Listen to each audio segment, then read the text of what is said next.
thought I did it, and I did it. Hello. Welcome to episode 41. I'm Michael Palsack. This is the podcast. I just got my kid to sleep, or I just woke up my neighbors with the podcast. That's not true. I don't think they will. This is a great day. Today's going the way the podcast, I imagined it going, you know? I get my child to sleep. It's still today, and I can do the podcast without being like, when am I going to sleep, you know? He's asleep. He's sleeping soundly. It's weird that we say someone's doing something, sleeping soundly, when it means they're making no sound. Or maybe they are. Maybe he's making a lot of sleeping sounds, but he's not making any sounds or movements. I should go check on him. I'm just joking. That is weird when you have a new baby, because all you want to do. Well, I met a new baby today. Not mine, obviously not mine. But our neighbors had a baby about 6 months ago, and I just met the baby. I'd heard the baby, but I hadn't met the baby, and I just remember that age. You know, you try to get him to go to sleep, and then they do go to sleep, and you're like, I don't know, is he supposed to be that still? You know, but he was okay. He was good. But yeah, Jack's asleep soundly, sleeping soundly. I mean, he's sick, but that's not my fault, you know. I dropped him off at school. I went out of town for work for 3 days. I came back and he's sick. There's no, I gave you him and he was in perfect condition. What did you guys do? You know what I mean? I didn't do anything. He's not super, he had a fever today. And I don't know when the fever started. Like when I picked him up, he had it. And he felt better. I gave him Tylenol. So that erases all of the fever. Tylenol is so good at getting rid of fevers. It's just like, the only thing that's weird about Tylenol is if you look on the box of Tylenol, and I might have mentioned this before, but I think we got some new listeners. On the back of the Tylenol box, it says like something like recommended by moms everywhere, you know, which I get it, but that's it's 2024, almost 2025. Tylenol. When are we going to establish the fact that dads are also buying Tylenol? You know, it kind of implies that I wouldn't recommend Tylenol. That like, if my child got a fever, his mom would be like, give him Tylenol. And I'd be like, no, donuts. Give him donuts. I'm not recommended by a mom. Dads recommend hard labor. Let's nail some stuff together. That's what'll help your fever, young child. It's recommended by everywhere. Tylenol works great. My son he has a preference of Tylenol. And I definitely had mentioned this before. Like, he's a big Tylenol. He's a big fan of Tylenol. Like, I know he's not like too big of a fan, but he has a preference. He has like a, because we have grape and we have cherry. We keep a couple flavors in the house. And today he was like, I want cherry. And I started to pour it. And this doesn't sound too much like a bar. And in a little cup. And he's like, no, I want the one that's not clear. He has a preference on the flavor of Tylenol, whether it's clear or not. And I can't say whether it's legit. But he drank it. The fever went away. So it's doing its job. We're all doing our job. The point is, he's asleep. You know, it's super exciting that but I can't take him to school. Tomorrow's his last day of school, and he had a fever today, and it's now been documented publicly. So he's not going to school tomorrow. That's the only downside of being such a public figure with a podcast, is that if I bring my kid to school and he has a cough or whatever, and they're like, what were you doing? I can't be like, oh, I didn't know, because I'm sure everybody that I talk to that's in his school teacher-wise is like definitely getting in on this podcast. They have to. They're just like, what's going on with Jack's dad on this podcast? So that's where we're at. I was going to plug in my phone, but I didn't. That's the technical part of the show. So he's on the mend, I think, and that means tomorrow he's going to wake up. Hopefully, I think he might sleep in. But he also might not, and then that's just the whole day of him inside recuperating, which is a whole thing.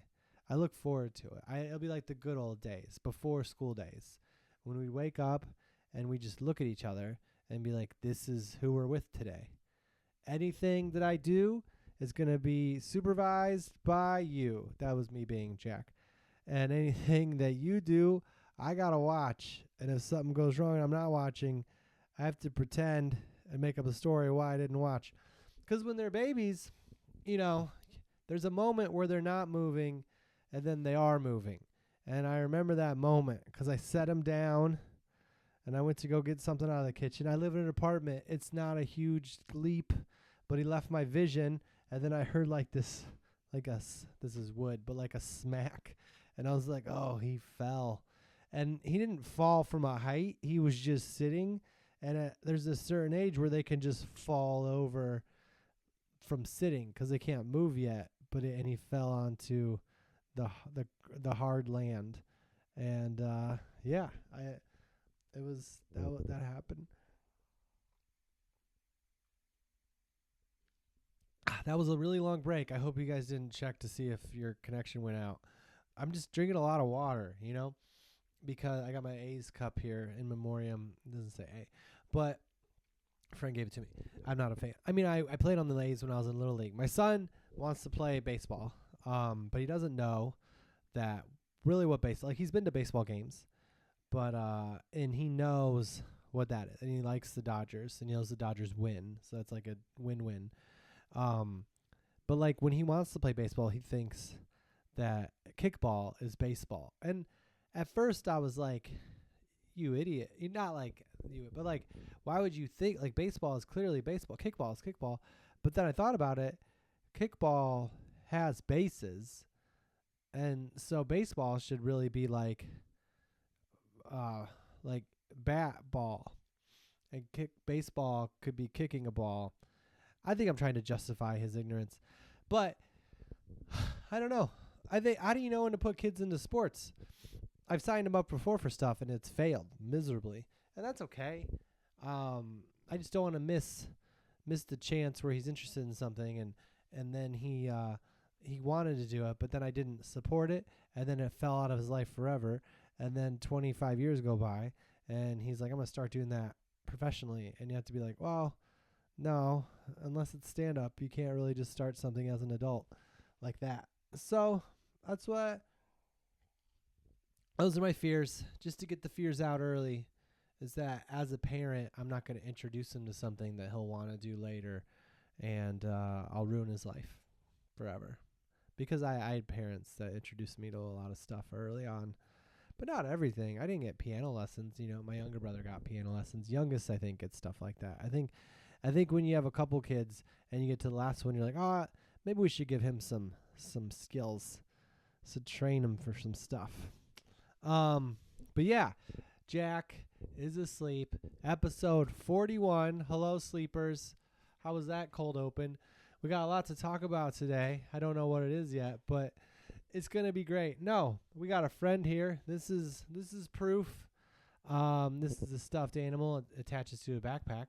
And Jack bought a blue one, and indoor play. He asked for one. I was like, sure. Because I do say no sometimes, but sometimes he makes really good points. Like I really like that, or I haven't gotten something today. He used to say that, but now he's like, oh yeah, I don't get anything any day. But this is one that is green, because his favorite color is blue, and I got one for him, and he was like, Dad, I need to get one for you. You need to get one for you too. So then I was out double the amount of money that I thought it was, and I'm not even interested in this. I'm not even interested in it. I just have it because if you're not watching the video, which listen to it. That's the number one. That was the old school way. It's just a picture. It's a little culturally I don't know. It's a cat and the tongue's out and it's a face and it's green and sparkly.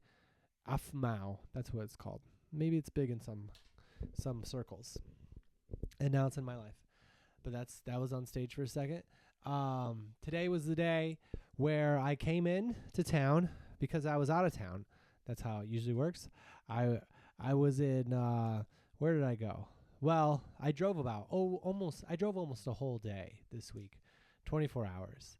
I drove to Groveland, California. And I don't think they should call it Groveland, California. I think they should call it you have to die. You can almost die driving through the mountains to get here, California. Like this place, if you haven't read if you ever read Hunger Games and they talk about Capital City, I feel like this was it. It was like I've driven through mountains in Colorado and there's like they're under control. They close them if it's dangerous. There's like a guardrail. They're pretty wide, in the mountains. This was like not wide. There was 2 lanes, but it was up and then down. Oh man, we're at low power mode. We're going to have to plug in because we're already at, hold on. I'll keep talking, but you won't be able to hear it as well. This will be really good. It'll be a really fun. I just hope that's charging now. I don't think it is. But yeah, how exciting is this again? Oh, it is. I think it's charging for sure. So, there's driving to Groveland. There's Groveland or Groveland. That's a big thing. I don't know what it is. I didn't even ask. I think Groveland sounds better. Groveland sounds like they need like a mascot, like Mickey Mouse or something. Welcome to Groveland. And then there's a grove that smiles. Anyway, back on track. There's mountain roads, and I'm going up, and I'm going down, and you're going sideways, and this way, and this way. You're going over and over and over, and the craziest thing is, there's trucks behind me that are like, I'm holding things up because I'm in this a Toyota Corolla, it's pretty cool, and but I don't know what kind of mountain roads it holds on to, so I'm like taking them easy. That's one thing I've learned this year. Is that cars can go off the road. So stay on it, especially when there's a mountaintop. I was driving last spring in the rain late at night in a truck. It's a rental car. It had 4-wheel drive, but I didn't have it in 4-wheel drive because I was an idiot. If you ever rent a truck and it has 4-wheel drive, put it in 4-wheel drive the whole time. Because the only thing, not like the low one where you it's really like you need to, if you're really stuck, but like normal 4-wheel drive that you can drive like normal speed limit, do that because it's not good for the transmission, but you don't own the car. And trucks are light in the back. And I was driving down the highway late at night, rainy, and all of a sudden I just start sliding. And we might have talked about this before. I start sliding towards the guardrail. There's no mountains though. So I got some when you're driving in the mountains, you got very little wiggle room, They're sliding off the road room. But when you're driving in Ohio, there's a lot, you can make some mistakes, and you'll live. It's very forgiving terrain, I would say. So I'm sliding across 3 lanes of traffic. There's no traffic, but 3 lanes of interstate. And I've heard one thing before, when you start to skid, you're supposed to turn into the skid. I think so that way when your wheels do grip the road, you'll just end up going straight. But I didn't believe in that in the moment, Sometimes you wonder like what you'll believe in when you feel like your life is kind of up in the air for a little bit, or your overall well-being. And I wasn't praying. I feel like in those moments I was just reacting, and God or whatever higher power or whatever you believe in was there or wasn't there. I think they were because I'm alive. But like I turned away from the skid, like the way I wanted to go, because that just felt right for me. That's where my life was at that point. It wasn't like, let's just go with it. It was like, no. So this is not happening with me turning into it. I think that's the where my brain was at that moment when I was flying off the road. I was like, if I do go off the road, it's going to be because I tried to not go off the road. I'm not going to go off this road because I turned into a skid. Sometimes I turned against it, and then my wheels did grip it, and I did like a whole like not 180, but over 90-degree angle back onto the road. Maybe it was 90 degrees. That makes sense. I didn't take geometry yesterday, but I was like going this way across the road, about to go off of it, and then all of a sudden I went all the way the opposite way, started going across the road I just went across. Luckily, there's not a lot of traffic. It was the middle of the night, so no one hit me. And I'm just going like you're supposed to go this way on the road, up and down, north and south. And I was going across the road and ended up in the median. And that's when I learned why they put a grass in the median. Like they had the grass in the median, and there was a little hill in the median. And that was because of people like me who go off the road, and it helps you slow down. So I go off into the grass, and then there's a little hill. This isn't the drive-through Groveland. This is what trained me for the drive-through Groveland. So I go into the little gully or whatever, Fern Gully. That's a good movie. The little Glen area, whatever, the dip that they put, and that's there, so it slows you down. And then I popped up on the hill, and that's when I finally got my wheels going the way the road was. And also, I wasn't pressing the gas at all, so that's by that time my momentum had completely stopped, and I just found myself in the median, staying, not moving, pointing the way I was supposed to go, with zero damage to my body, health, or car. It was like I got out of the car. I don't think I got out of the car then. I think I was just like, it was like a movie where something crazy happens when you're driving, and then all of a sudden it just stops, and you're just like, whew. I was just like, oh, oh. And I just kind of like put on my blinker and merged very calmly and correctly onto the highway I was supposed to go on from off of the highway in the median, and drove off, put it in 4-wheel drive, drove off, and felt very good. And I was safe, and later on I checked, and there was just grass stains on the car. Completely fine. So anyway, that had happened this year. So I realized you could skid off the road. So I'm driving up to Groveland, the place that you could die driving to, and there's these huge turns, and you're going up a mountain and then down a mountain, and I feel like I'm going the right speed limit. You know, I'm keeping it low, 25, 30. Trucks behind me are very upset, so I pull over a couple times where you can't let them pass me. But they're heavy, you know, they were like work trucks or whatever. Not semis, but like work trucks. So they're going to be okay, you know. But I was in this Corolla, and it's my first time. So I'm driving, I'm like, this is right. And then I see a sign that says speed limit for this curve. It says slow down for 10 miles an hour, slow down 20 miles an hour. I'm like, no, this should all be 10 miles, and this should be all 20. This shouldn't be a road unless there's no other options. And I make it to my show, and I asked the people there, is that the only way to get here? And they're like, yeah. And they were not my friends in that moment.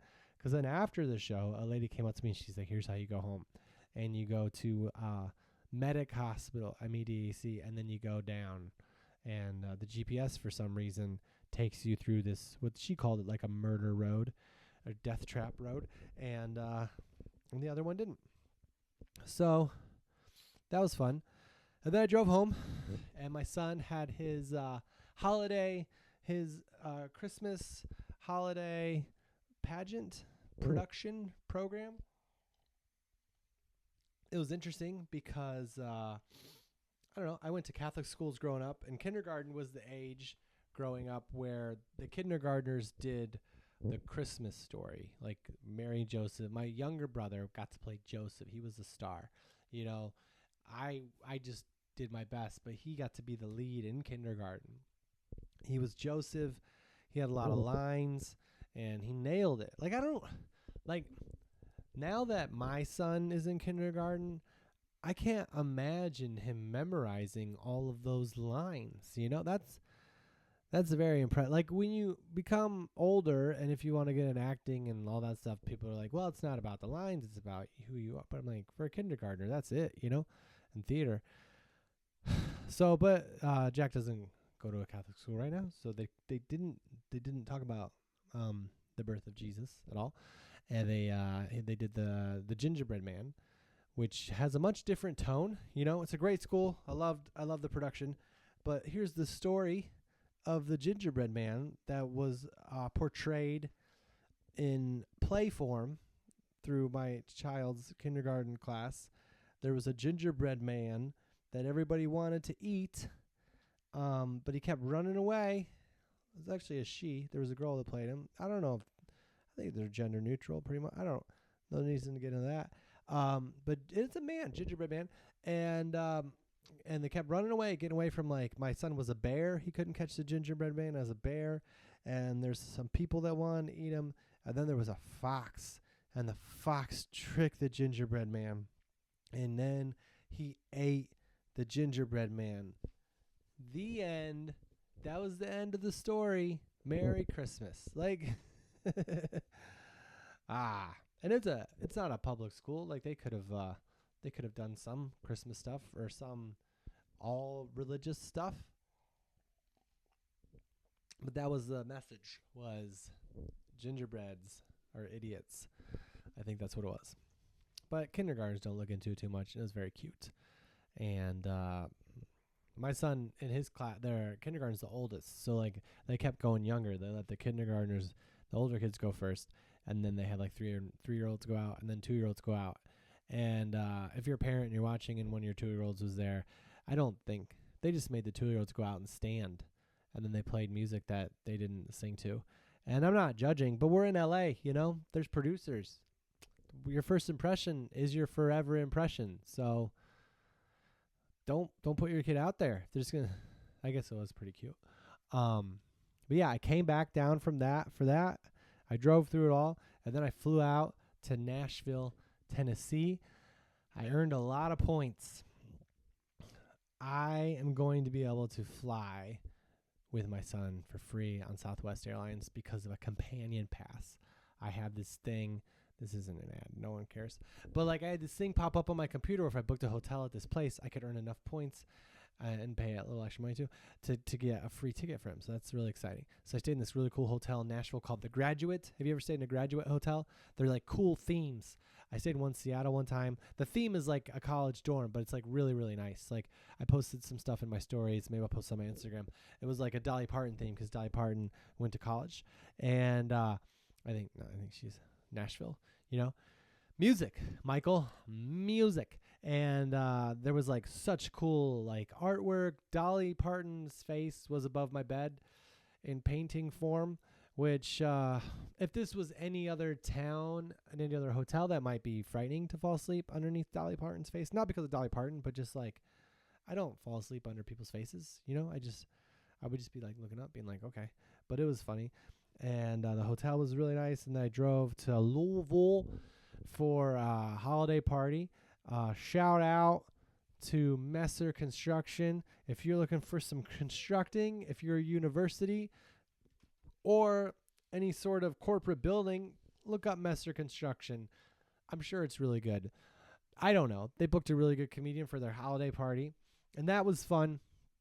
Whenever I have to do one of those, I just am like, oh, I'm a stand-up comedian. I do my set or whatever. But sometimes you think of stuff that applies to their field, you know. Sometimes the person booking it on my end will be like, oh, Michael will do jokes about your company maybe. And I'm just like, don't say that, you know. Lower expectations. But I did say that as a comedian, it's a great job, but it's a kind of a bummer because when I say what I get paid, that's what I get paid. I can't just like halfway through the show be like, actually, it's going to cost you an extra 10 grand because I did that dog joke like a contractor would do because they were a construction company and they liked it. People like it, you know.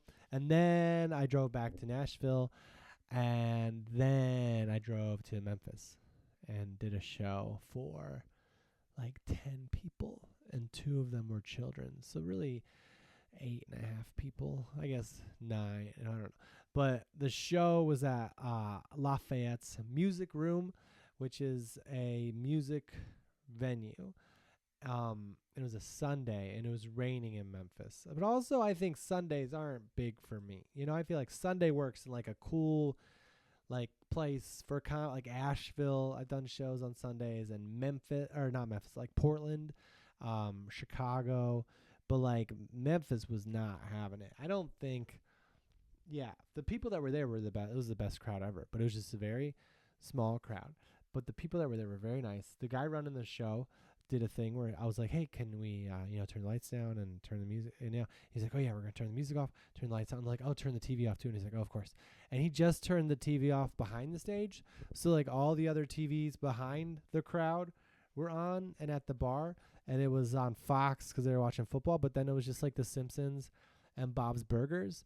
So I just got to like watch The Simpsons in silence and Bob's Burgers as I did my own show.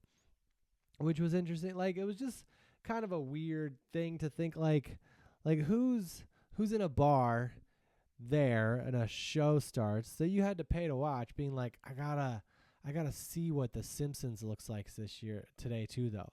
I can't miss out on Bob's Burgers, what like visually. I'm not gonna be able to hear it at all, which are a lot of the jokes, but I need to look over and see it sometimes while I'm watching this comedian. But people just don't think sometimes. And then I went to this really cool restaurant afterwards, something Street Grill. It's right by Lafayette's Music Room, and had really good steak and food. So that was all to say that after I survived that mountain trek, life was worth living. And now we are on December 16th? Yes, 16th. 9 days till the day where the gingerbread man gets eaten by the fox. No, 9 days till Christmas. I think I asked, my dad always does this when he goes to the store. He's like, "You guys ready for Christmas?" After it's been established that people celebrate it or whatever. Either way, it's fine. And I'm not. I could have not done this and been more ready, but that's how much I care about the people that listen and watch. I want you to know that there's a chance that my Christmas is going to be less Christmassy. No, it's not going to be less Christmassy. I'm not putting that on you. I usually just do it anyway and just stay up a little later. I did try to get my Christmas tree out today. When I was a kid, we would get a real tree. But I live in an apartment, and I was told that that's as insensitive to other people in the apartment building because it could catch on fire and burn everybody alive. That's just from my mom, but she worries. And so I have a fake tree. It's so fake that it's blue because my son really liked blue, and I try to do things to make it special for him. But this year I pulled out the tree. He's like, "Dad, why is it blue? Your favorite color is green." And like I want to be like, you told, like he doesn't remember a year ago. Like we picked it out, we ordered it together. So anyways, I got the tree out, but before I put it up, I was like, I'm gonna wash these floors. So then I washed the floors, and so none of the Christmas stuff is up. But my floor and that area specifically is pretty clean. It's weird though how like when you clean one part of your house, like I had this happen recently. I cleaned my fridge because I had to put a lot of stuff in it. I didn't have room for it, so I was like, I'll just clean out the fridge. And so I like literally I threw away a lot of stuff, but I also like scrubbed my fridge. My fridge got so dirty. I don't know how it, like my parents' fridge, how come my food sheds so much? Things just open up. But anyways, I cleaned it out really good, and I felt like that was like my biggest accomplishment of the year. I think like it just felt. Have you cleaned out your fridge recently? Like it's just so clean. Because when your fridge is dirty, if you feel like a failure, because it's like, this is the stuff I'm eating, and I get it. It's cold. It's not bad for you. Nothing's growing in there that I know of, but it's just like gross, and it feels like, what am I in? Because as a comedian, I've stayed in a lot of like condos and stuff, and I'm very judgmental of like I'm at a place and the fridge is dirty. Like, is anything clean if the fridge is dirty? And I look at my fridge, and I'm like, well, but I finally cleaned it out, and it felt so good. And I had my apartment building said that the maintenance was coming in to check on some like leaks or whatever. And I kind of wanted to be like, can you check out my fridge too? Just because I wanted them to see like, wow, this is so clean. I don't even know if they would notice. Like, I never noticed a clean fridge until I had to be the one that was responsible for cleaning it out. Like when I had roommates, I don't know, maybe like when you have a kid, the food just gets places. Yeah. But the fridge is clean. But when you clean something, that's when you realize everything is not clean. Because I washed some of the floor, and it's like, and that looked really good. But then I saw the other parts of the floor, and I was like, oh, I should just wash that part. And then I just didn't put up the tree yet. That was good, right? That was interesting. The biggest thing, though, I think about kids, and I talked about this because Jack's birthday is in December, and Christmas is also in December. And we celebrate both holidays, his birthday and Christmas.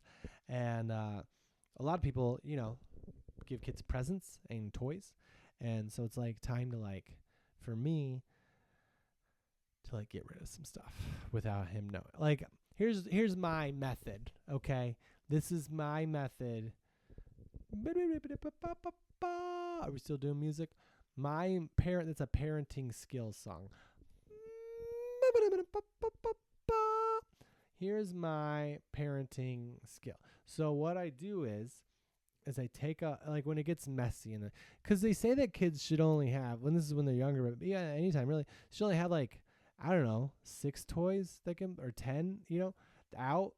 That anything more than 10 is like way too much. Like it's just like, so you gotta just like get them out of there and then rotate them. You rotate them. So it's like, it's always like a different thing, and it's never like over. I've noticed that like when things just pile up over there, he's not as likely to go over and just start playing with his toys by himself solo, which is what I need him to do so I can get anything done. So there's a lot at stake for me too. And so did you hear the whisper part? Because I'm on the mic and sometimes I think it was good. I didn't rehearse that at all. That just came out. That's just what you get, when you listen to I Just Got My Kids to Sleep. Sometimes you'll get very dramatic whisper, so you know that I mean business. No, so I really want him to be able to play with his toys, because you only get to be a kid once, and I think, and toys are a really fun thing. Like, you can play video games kind of your whole life, but toys kind of eventually go away. I just want to be able to experience that as much as possible, because then I'll finally have a chance to get stuff done. If you can just play by yourself for a second. I love you so much, but I need some time. That's just all I'm saying. It's just like, these are shows that have toys, and he's not going to always want to watch these shows. And I know that. So I want to present them in a way that it's appealing for him to play with his Paw Patrol stuff. Or like he's got like a pirate ship from Lakeshore Learning, which I love Lakeshore Learning, because they sell toys. Like they sell a pirate ship, and I don't know what's learning about a pirate ship. Like it's a ship, and talk about pirates. But I'm not gonna tell my kid everything about pirates, because they're criminals. I know we never talk about it, but the pirates all the time are criminal. I love Pirates of the Caribbean. I love I love the movie, but like they are criminal. And like, I guess stealing stuff is always just kind of like Robin Hood, but like, blah. So I just, so what I do is, what I've learned, this is what I do. And you can use this parenting skill. You can use this. You don't have to. Let me know how it goes if you do. But what I do is, I'll take a bunch of toys that I haven't seen him playing with for a while, and I'll put them in like a container, like a plastic container. You can buy them at anywhere from a Target to a Target. That's all that's here anymore.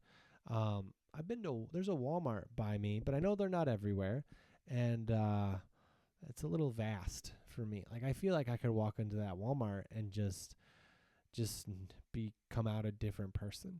Like I don't know, like it's good prices, and I've purchased things from Walmart that are really quality, lasted long. His crib is from Walmart, but when I go there, I feel like they're not open yet, like I feel like there's just stuff everywhere, and people are just like, well, like someone was gonna buy it, but they realized that all of the savings also cost money, That's what's weird about Walmart. Like you can save money on stuff, but then the stuff you can't save money on, it costs money. And like to save money on something costs money. That's where they get you.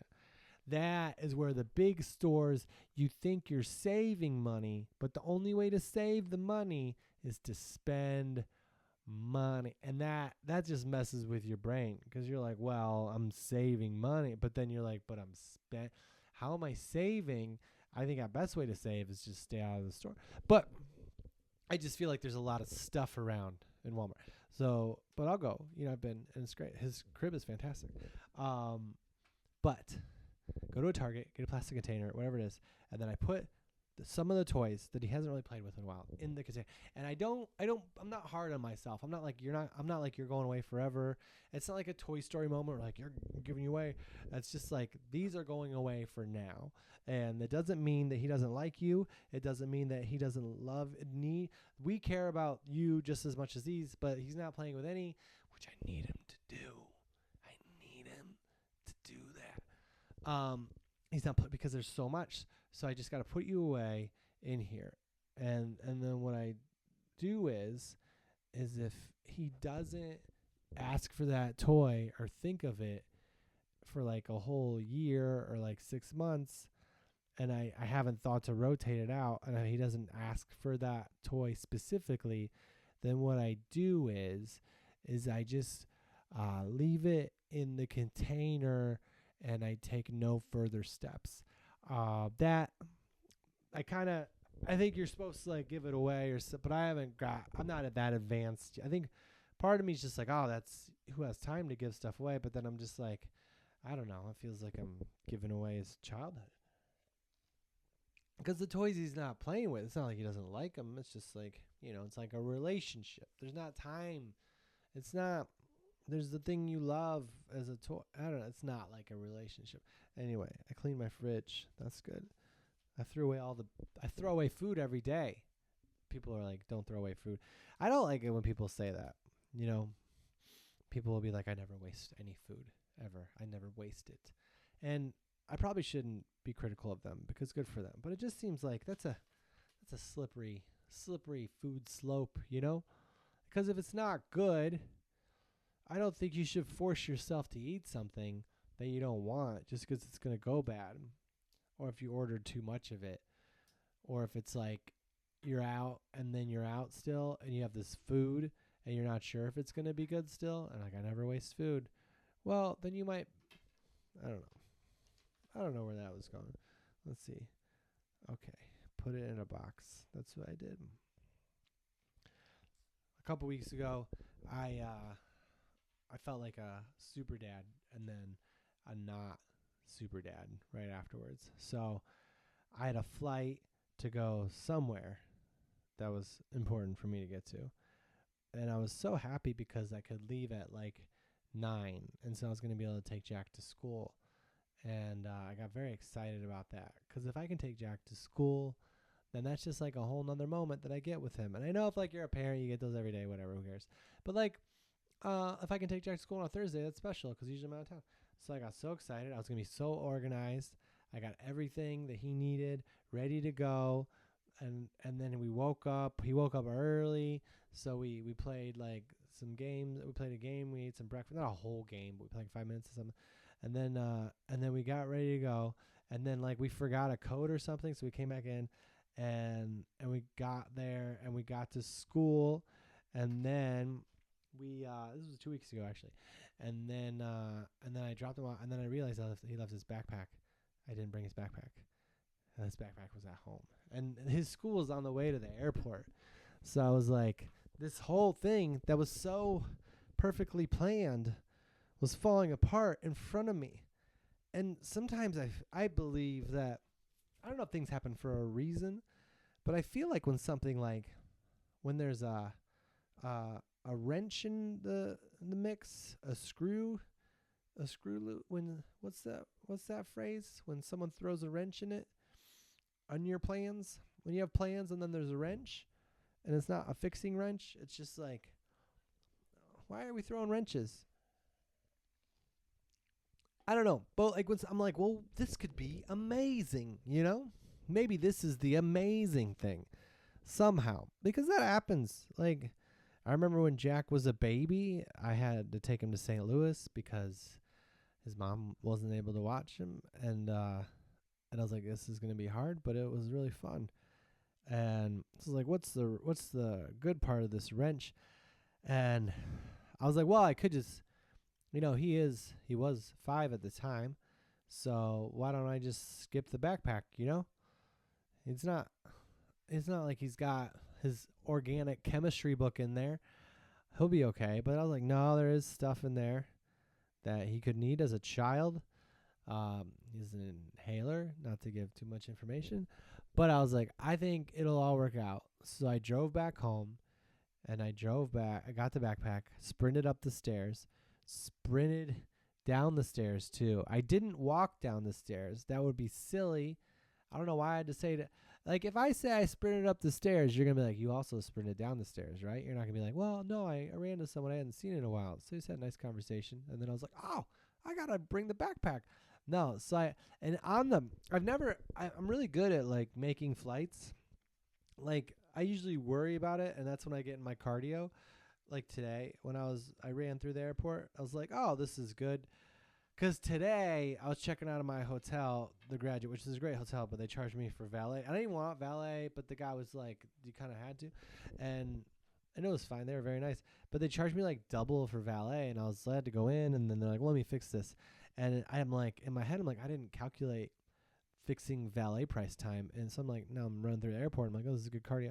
But anyway, I'm getting good cardio, and I'm still not going to make my flight. So I get there, and also I'm embarrassed because I get back to school, and I drop off the backpack, and I'm like, oh, this is – and I know the teacher's just like, he's 5. He doesn't really need this.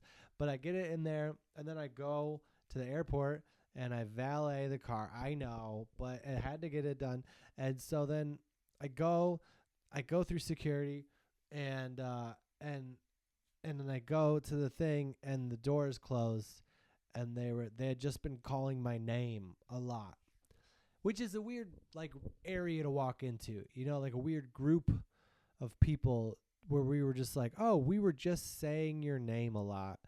And you ever be in the airport and they're saying someone's name and you're like, who's this guy? What are they doing? Well, maybe it's me. And maybe I forgot my kid's backpack. And maybe he needs something out of that backpack for medical. And it's not your fault that I forgot the backpack, but also we don't need to leave early, I got there by the time the plane was about to take off, but they closed the doors like 10 minutes ahead of time. So I was there, and they were like, oh, they didn't laugh at me, which I appreciated. They were very sympathetic. And I was like, oh, I was thinking maybe like because of the fog, it would be delayed. And they're like, well, fog only affects when you land. And so we learned that. Learning. That's the learning song for today. I got to remember my tunes so I can replicate them and create like a pathway in my viewers' brains to being like, oh, this is when learning's happening. If you're ever running late for a flight and it's foggy, that won't affect takeoff. It affects landing. So if your plane's already on the ground, it's not going to matter. I was like, well, maybe my pilot, maybe he forgot his kid's backpack at a different school, and he didn't. The pilot remembered his kid's backpack because that's what pilots do. So I got there, and they were, like I said, they were nice, which I like I don't like coming up and someone being gruff, That happened recently, too. I was trying to get home for my kid's birthday party a couple weeks ago, and the layover was like kind of like an hour and a half, and there was a flight taking off like at a half hour. So like I run to that terminal, and I'm like, can I just switch to this flight? There's seats on this one. I can just switch over. And they're like, we can't do that. You're not platinum. Apparently, I hadn't sold enough albums. I wasn't platinum, so I couldn't do it. And I won't say I will. It was American.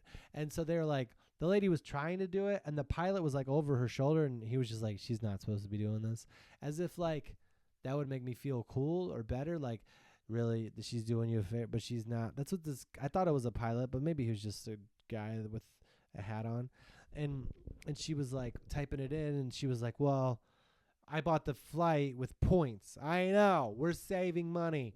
And she's like, I don't know what the points I was like, I'll just buy the flight and they'll refund the points and it'll all work out later. And she was like, I can't do that. And I was like, well, who can't? I want to give you money to get on, to use a service. Your work here, the plane's here. It's not, the door's not closed. And she's like, we got to go down to customer service. And I was like, well, it's bored. And she's like, it's right over there. So I run over there. No one's in line. Is this interesting still? And I get up to the customer service lady. And this is the person I'm talking about. She is call her Crime Dog McGruff. Not dog, but like she was gruff for sure. Fred McGruff. She was gruff. I was like, well, I want to switch to this flight. And she's like, I can't do it. And I was like, well, I just want to buy it. And those people, they weren't within pointing where she could see them, but she knew who I was talking about. I was like, those people said you could do it. They work where you work. They believe in you. They vouched for you. They said that you could. They literally told me to come. I was by the plane with money there, and they're like, you got to go here. And she was like, all right. So she typed it in, and she was like, well, first off, I did say, also, you don't have to, like, she's like, I'm not doing it. I can't do it. And I was like, well, you don't have to be so like gruff. I did say that. And she was like, that's just the way I talk. And I was like, well, I'm a little sensitive to it because I'm trying to get home to my kid's birthday party. And she's like, I didn't know you'd be sensitive. Or she was like, I'm sorry that you're sensitive. As if like it was a generational shot at me. Like my generation could have taken that gruffness. Well, maybe they shouldn't have to, is what I'm saying. I can take gruffness from the gruffiest. But I think it's better for me in this moment to look at you and be like, hey, I'm a little sensitive to this gruffness because I'm trying to get home to my kid's birthday party, rather than like screaming or saying obscenities or feeling more things. I just tried to express the top of the iceberg. The top, not the tip of the iceberg, the top of it. Like the tip involves all of it. Just the very top. Just be like, this is what I'm getting from you, and I'm feeling this way. And I thought you might care because you work in customer service. And she was like, I'm sorry you're sensitive. As if like my generation's all sensitive. Which like I didn't mean sense. I'm just like, I'm very like I want to get home is what I was just trying to say. But anyway, she was like, okay. I was like, I just want to buy it. And she typed it in. She's like, oh, it's an hour. It's within an hour, so I can't sell you a ticket. Which just like, I should have just called the phone number. Looking back, that's my advice. We really got to regulate this music on this podcast. Is that if you're stuck and you want to switch planes, call the number. Because those people can do stuff and they want to do stuff. They're in a room and they got nothing to do but do their magic. I've only had good luck with calling. Don't call hotels like their main number, but call the airline's number. Like if you have a problem with a hotel, like I had to like cancel a hotel. If I called like the corporate number, they were going to charge me money to cancel, but I called the actual front desk and I was like, hey, I'm going to miss my flight. I'm not going to stay there tonight. And they just didn't charge me anything. And they're supposed to within 24 hours. That's why like the automated one would have. So that's my tip. That's my travel learning. Hotels, go to the front desk. If you're there, go to the front desk. Call the front desk. Don't call the automated line.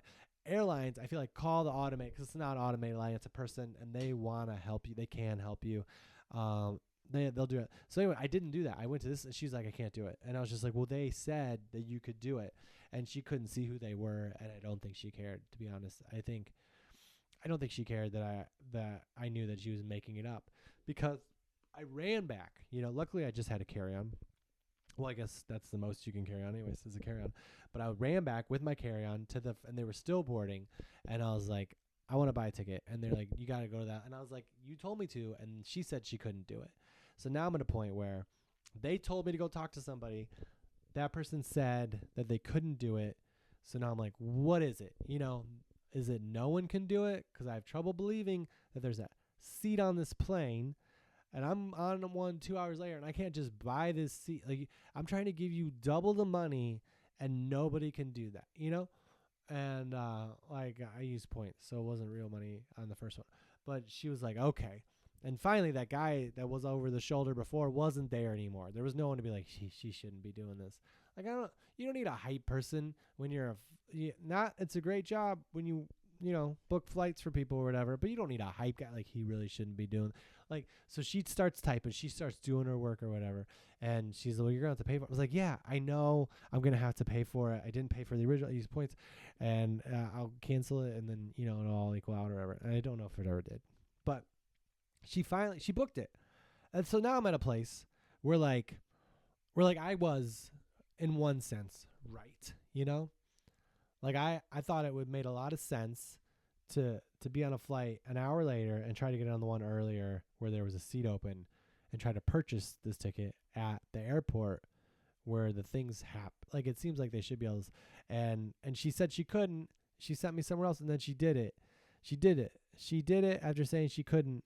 And so there was a small part of me, very small, because I was very grateful to get on the plane, that wanted to be like, oh, I thought you said you couldn't do it. I just ran because you said you couldn't do it, but you could. But I kind of felt like if I did that, she would just be like, you're off this plane. Because they can do that. So anyways, I said, thank you. And then they let me on the plane. And then I went on the plane, and I was like, are there any seats that are not this aisle seat? Because I wanted a window so I could sleep. But that's that message. I don't know how we got there. But yeah, if you're ever trying to do that, call the airlines if you have time. So, because that's good. But, oh yeah, the gruffness. So I missed my flight for the backpack, and they weren't gruff at all. I think it's because, well, they didn't have their, I think I canceled it. Or I think they were able to switch the flight to one out of LAX. That's what they did. And so then I went out to get my car, and I could see my car in the valet. Still, it hadn't been moved. You know how that is when it's just sitting there, and I was like, can I have this car?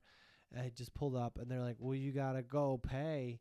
And I'm just like, oh. So then I got in a cab, and I took it to the airport in LAX. And do you ever have like a really good ride to the airport? This wasn't one of those times, but the last time I went to the airport, I was in an Uber, and there's a left turn going into the airport, and everyone's trying to turn left because that's how you go into the airport. And my Uber driver stayed in the non-turning lane, and he just drove up in front of all those people, and when the light turned green, he just turned left in front of them. And I was just like, thank you. Like, I don't know, maybe I just bragged about always being on time for flights. But, like, I don't know if I would have made that one because I didn't calculate for that. And I was just like, that was really impressive. Because, like, personally, I would feel bad doing it because, like, who am I to confront all these people? But if he's doing it for his job, you know, who am I to tell this stranger how to drive that's getting me somewhere on time? But anyway, they weren't gruff. It all worked out. I went to Little Rock. It's weird when you work really hard to get somewhere and then you show up and then you're just like, oh, it's just another day. But, you know, it's your job. So that's what it is. But yeah, this week I will be catching all my flights on time. I guarantee it. I'm going to be in Rosemont, Illinois at Zany's. Rosemont is really close to Chicago. Like, it could be called Chicago, but I don't know why it's not called Chicago. Maybe Chicago is like, we can't have so much Chicago. If Chicago was LA, it would be Chicago because LA is very expansive. They don't care. We voted on that. It's right by O'Hare. Zany's in Rosemont this weekend. Next weekend, after Christmas, I'll be at Grand Rapids, Michigan at Dr. Grin's, and then back in Chicago in Old Town at Zany's, and then Mahomet, Illinois for New Year's at Yellow and Co. And yeah, but this is the last Christmas. We're not a week out for Christmas, but we're getting close. And I'm not ready. I gotta figure it all out. It's all fun. That's the main tip. That's the main advice. I know this for a lot of people. They're like, we're done with the advice, Michael. We got enough advice for this podcast. But I think that's the main thing when you're a parent or anybody around Christmas is just try to have, unless you're someone who has too much fun. But if you're someone who's like, I'm worried about it all coming together, just breathe, just have fun, just breathe and have fun. Just know that the people who you're spending it with will love you no matter what. Even if you give them a gift that, you know, maybe is something that you bought the year before and forgot to give to somebody else. Whatever it is, they will love you. And I love you in the sense that I know you, not like love you. But like, anyway, I appreciate you. Thanks for listening. Merry week before Christmas or other happy week before holidays. It might be the holidays already. I should learn more about that. Thank you for listening.